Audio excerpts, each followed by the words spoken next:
All set. Welcome to the candidate Q&A for the ABA Law Student Division's chair position. We have two excellent candidates that you will hear from shortly. Thank you for your attention, and we hope that this helps you make an informed vote for this 2018 election. With that, I will allow the two candidates to introduce themselves. They'll start off with 2-minute opening statements, and then we'll have alternating 1-minute questions throughout the course of this candidate Q&A. So with that, Nagin, you were randomly selected to go first for your opening statement. I will yield the floor to you. Thank you so much.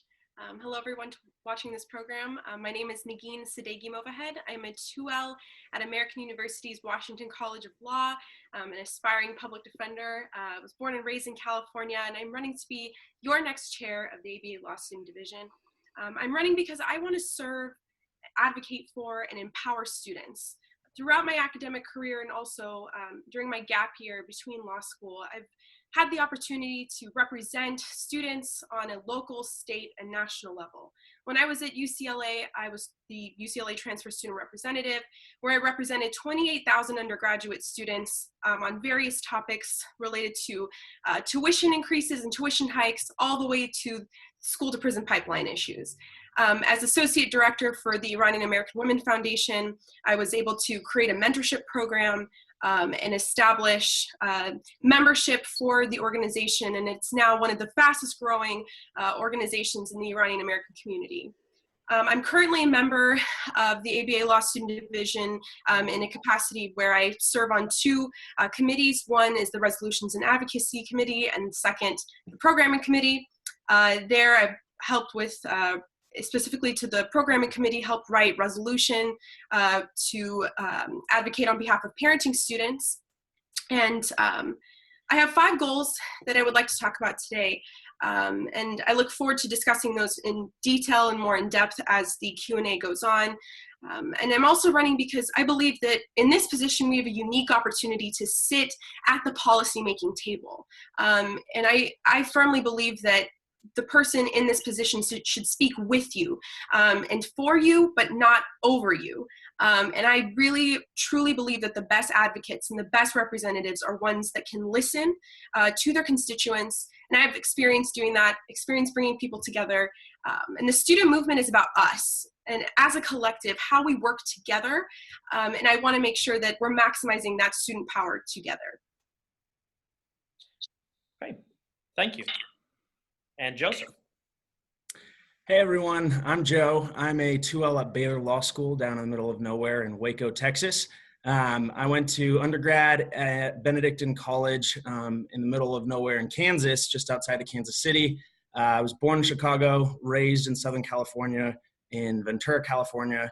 And I'm studying to become to enter white-collar crime in hopes of prosecuting corrupt politicians and business leaders.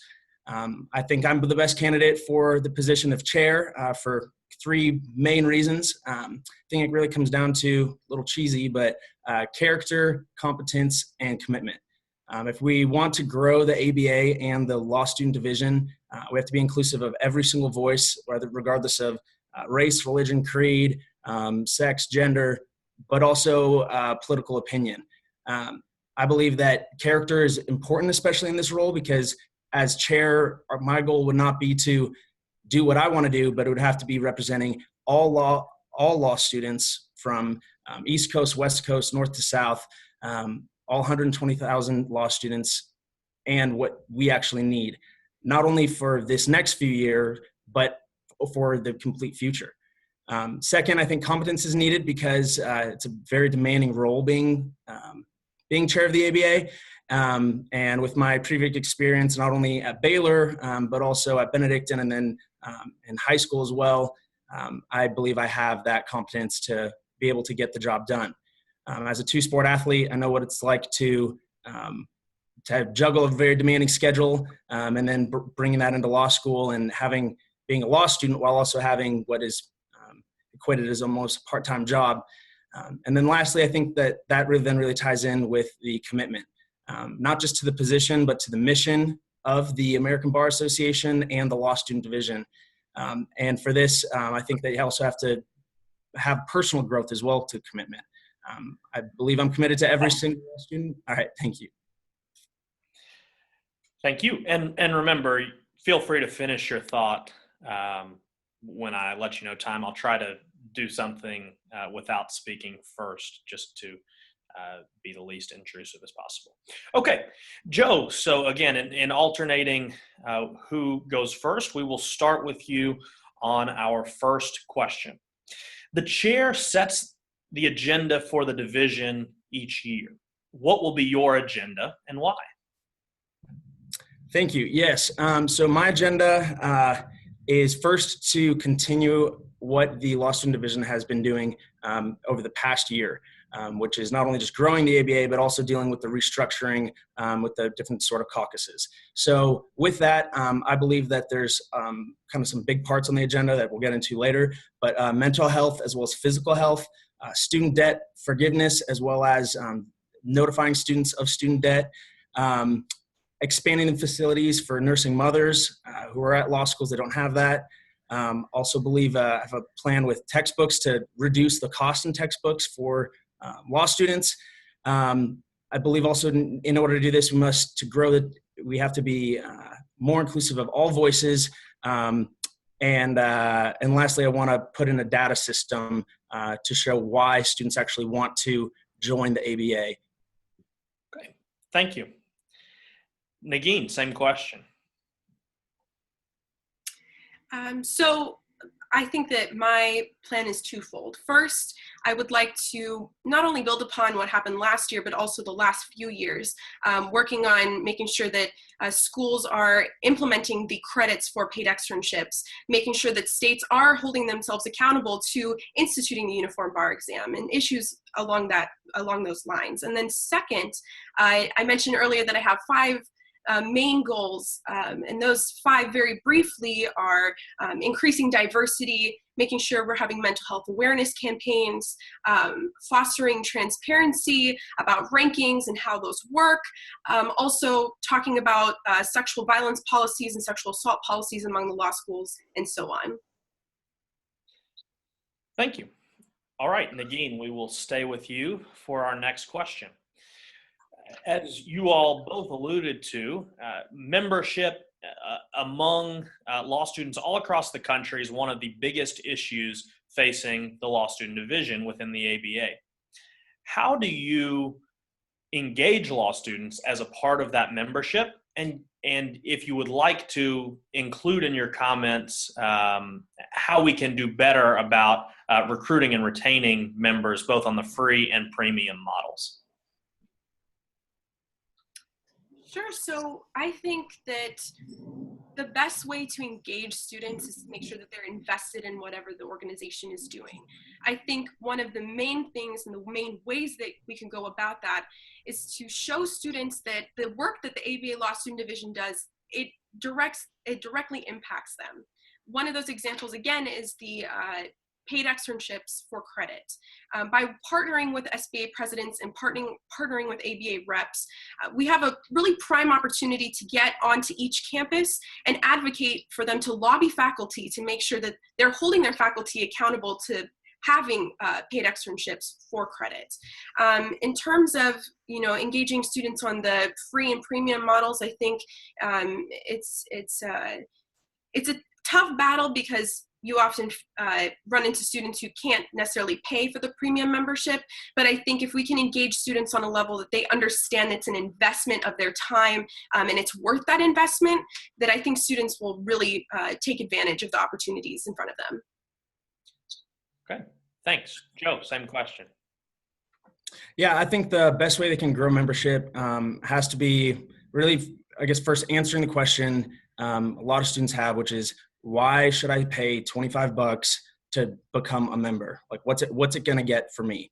I think most law students are pretty honest with themselves with that, and they might not tell you it when you're sitting at the table. But if we can not only just, I think, show them what it does get them, I think that's kind of the big first step. I think that can be mostly tackled during orientation.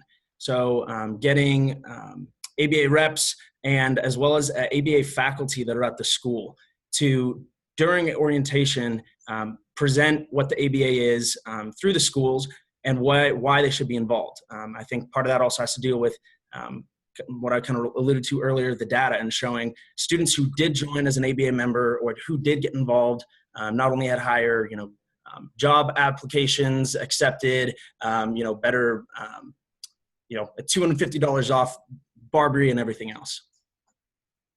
Thank you. All right, Joe, we'll stay with you.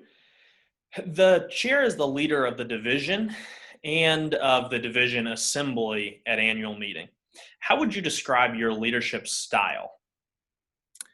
I would say my leadership style, going to a really small school where I was extremely involved, it was completely based off servant leadership.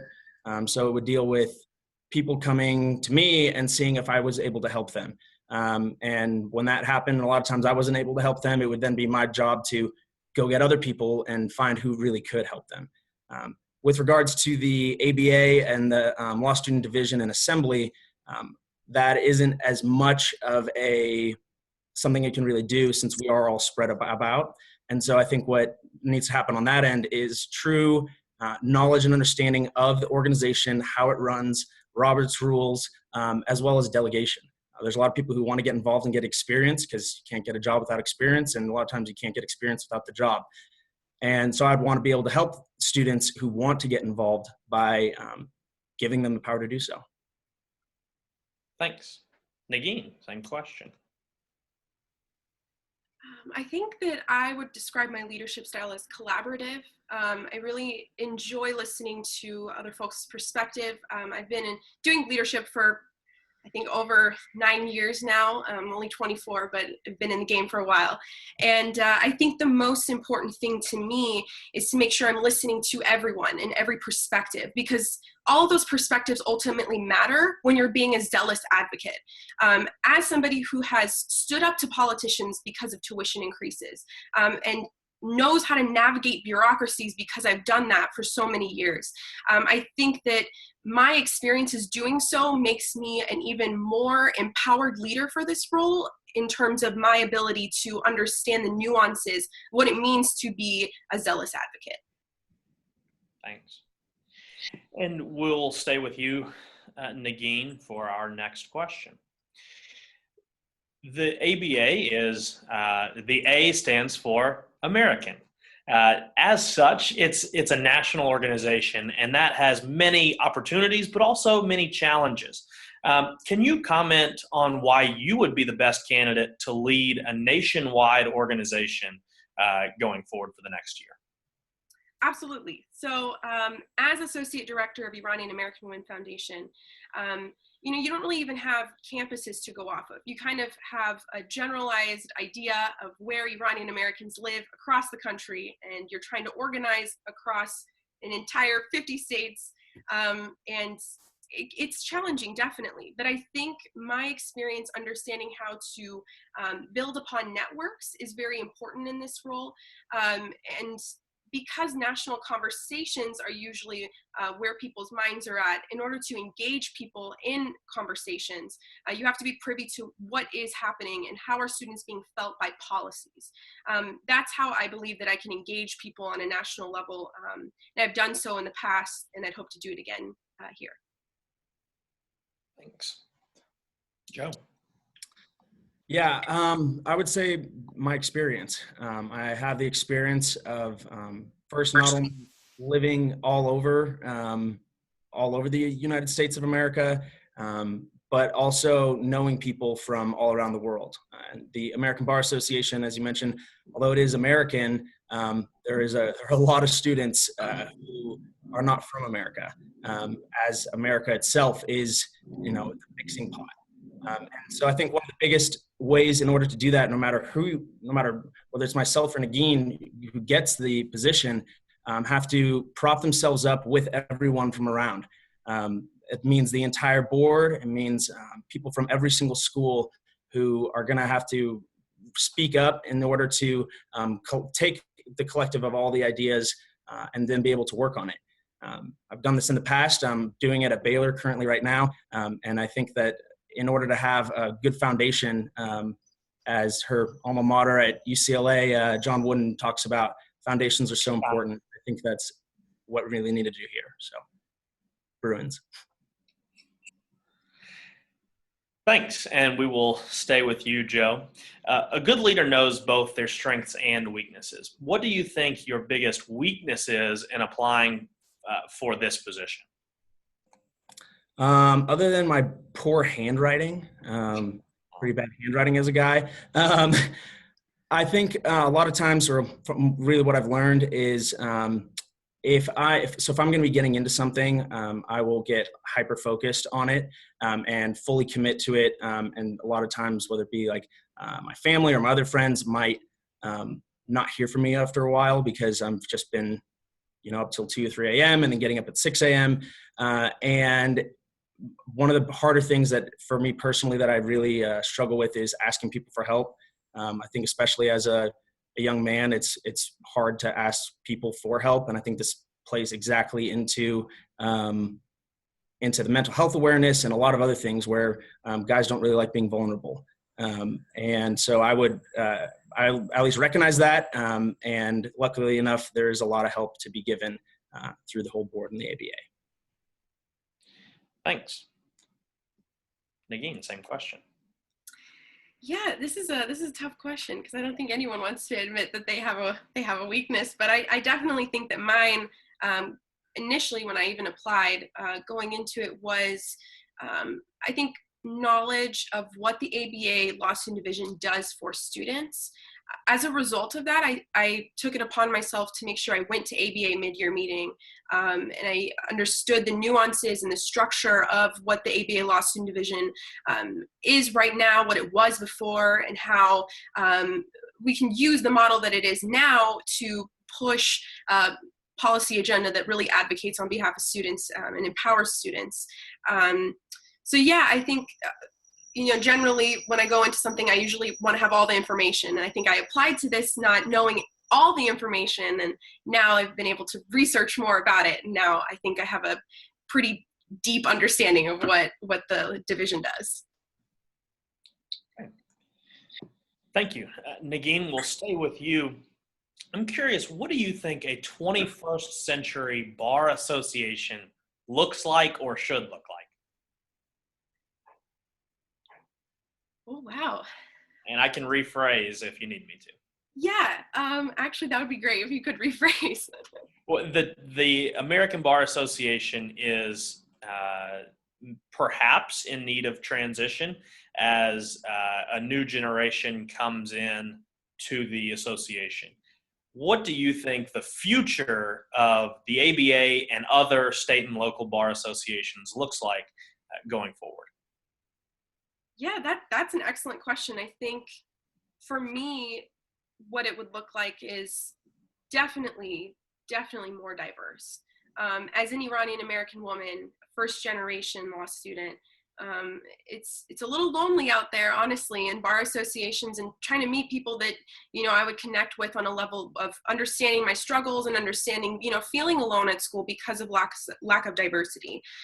So I think a 21st century bar association in the ideal Nagin world would be full of diversity, full of people who are willing to reach back as they climb and to help young people kind of move up in the ranks, but also to have young people in leadership positions. Oftentimes we see that bar associations are led by people who are of, older generations, which is great, but I do think that needs to be re-energized in a way, if you will, by having young folks in it too. Thanks. Joe, same question. Yeah, I think with regards to our generation entering, I think it's going to be looking a lot more digital because that's how we live. That's not only social media, but that's how a lot of really, whether it be clients or contact, anything really is going on. With that, though, I think in order to stay relevant, in order to grow, there's also a really big need for push for personal connections. And I think that the ABA, whether it be national, state, local, people want to meet each other and people want to have those connections And it's very easy to do online, but I think that needs to happen in person. Making it more accessible to everyone, and maybe using the digital to notify them and get them starting to talk and afterwards, but at the same time, bringing them together in in-person meetings to be able to discuss things, because I think that's what we're not able to really do too much nowadays is discuss very civilly. Thanks. All right, Joe, we'll stick with you with another big question that the next chair will have to grapple with. If you could reimagine legal education, what would your biggest change be? It'd be cheaper. um, Biggest change. I think the fact that as lawyers, we would have to, and are going to have to take different sides of an issue, regardless of where we think it should come out of. We're going to have to defend or prosecute, or you're going to have to be, the plaintiff or respondent. Within each area, I think the ability to let your personal biases go, and then I think that's going to be kind of the biggest thing that I really wish would happen with a lot of lawyers. I know in the past there was a lot of civility between lawyers and judges and everyone. Whether you're on the court or in the court or outside the court, you could let everything go right when it happened. And I think we're kind of being more divisive based off of any XYZ factor. And I'd like to see civility be brought back into the legal profession. Thanks. Nagin, same question. Almost forgot to unmute myself. Sure. How I would reimagine legal education would definitely be to revise the way that we have created a very competitive nature of law school that fosters mental health issues. So by the time a law student graduates after 3 years, there's basically a guarantee that 40% of those students graduating are going to graduate with a mental health issue like depression or anxiety. Now for me, that's something that I personally have had my own experiences with, dealing with the pressures of law school, and dealing with anxiety. It's been a huge problem for me, and I know my colleagues also have the same problem, and I would really like for that to be my focus if I were to reimagine it. Thanks. All right, Nagin, we'll stay with you. Why are you interested in this position? That is another great question. So I think initially when I found out about the position, I didn't necessarily see myself in the role. And that's because oftentimes when a woman of color is presented with a leadership role, we don't really see ourselves in those roles because they weren't created for us, and these institutions weren't necessarily created for us. But I know deep down that, and I know as my resume shows too, like I have the experience to carry out this position and do it well.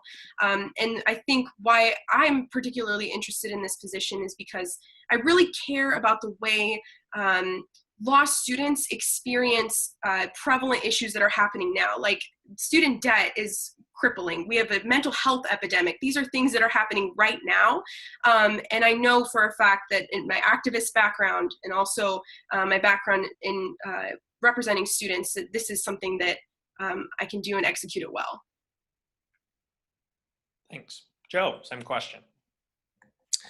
Yeah, so I think there's a few different parts to this, and I apologize at the moment for this sunlight breaking on me. I'm right now at UNLV for a moot court competition, and so not used to skyscrapers. Don't have too many in Waco. But to the question, I think that it's really important for us to look at not only what we're doing on the national scale, but how it's affecting students.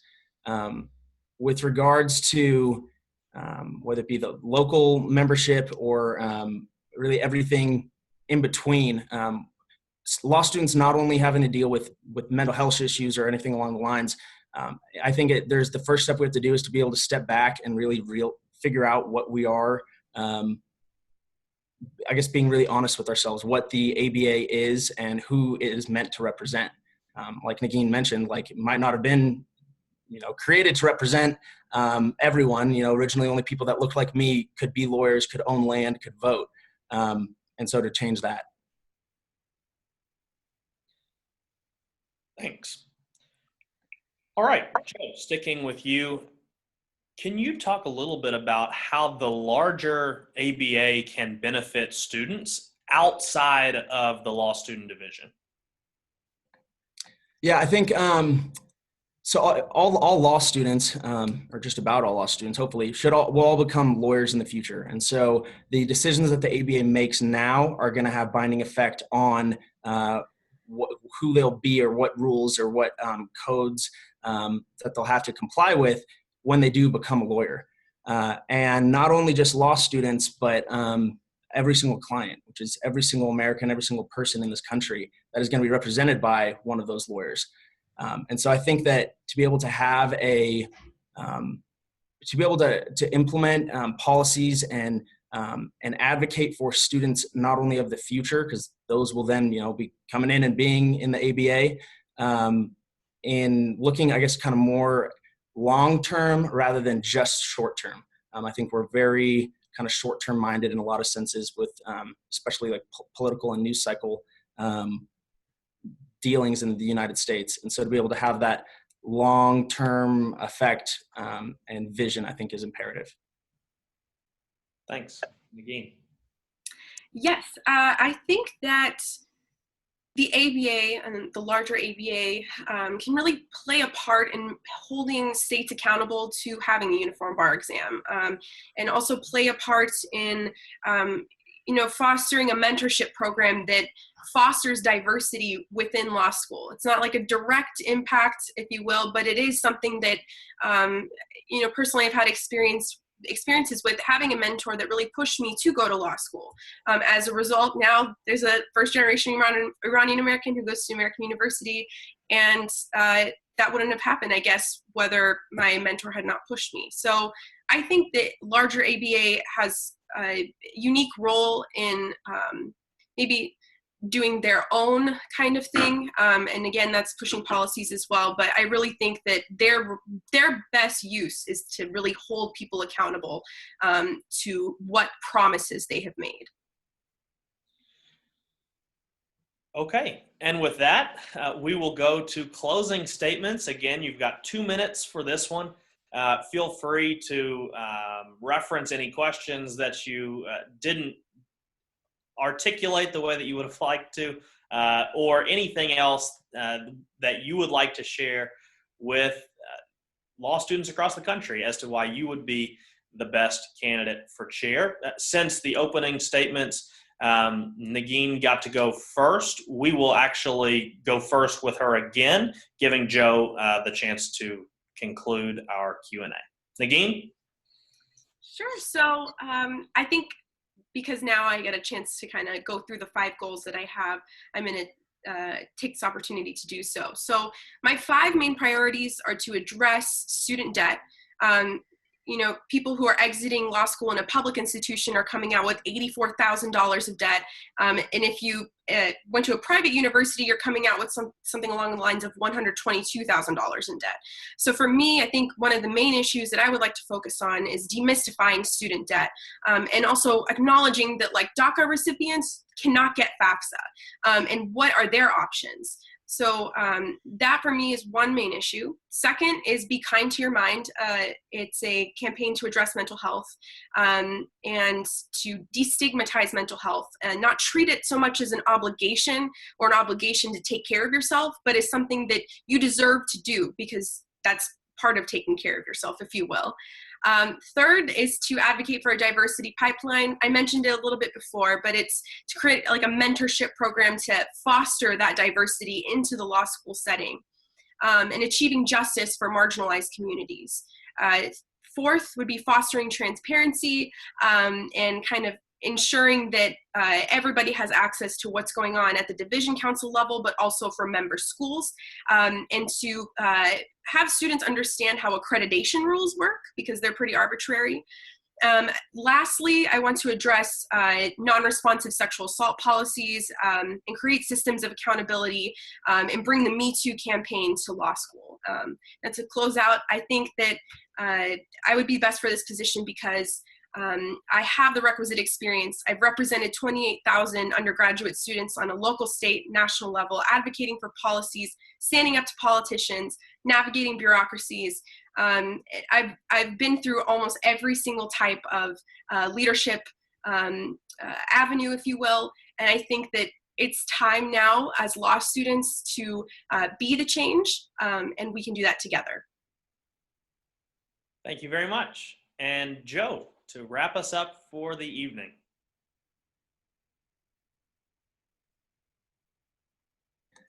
Sorry, perfect time to do that. First, I want to say thank you, John, for doing this and for everyone watching. But second is just to reiterate kind of the 3 points that I had in the beginning, which was the character, competence, and commitment. I think that in order, not only this position doesn't only demand a lot out of myself personally, but it also has to demand a lot out of the ABA and the LSD at large. I think part of that is if we do truly want to be inclusive and grow the ABA, one of the things you do actually have to do, kind of oxymoronically, would be to become less political. I think with the ABA and the mission being the voice of the legal community, the legal community has persons from all aspects, all political leanings, and everything in between.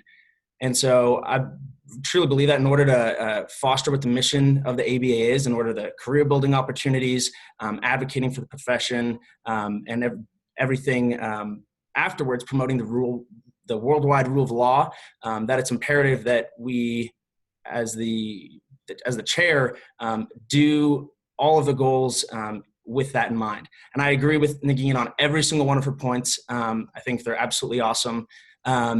And some of those are my points as well. But other things I do want to do is create a system, an award system at schools to professors in schools who provide textbooks to students at no cost or free of charge, and be able to do that so that it does bring down those extra costs that we all take on, instead of spending $800 for a law book. I also want to grow the number of caucuses, doing that by just getting more people involved. I think the sexual harassment policy with a lot of employment contracts is something that we need to address, that was accepted by all 50 states. And then lastly, the data to show why students, why do students want to, and why should they pay the $25 to get into the ABA and become a premium member.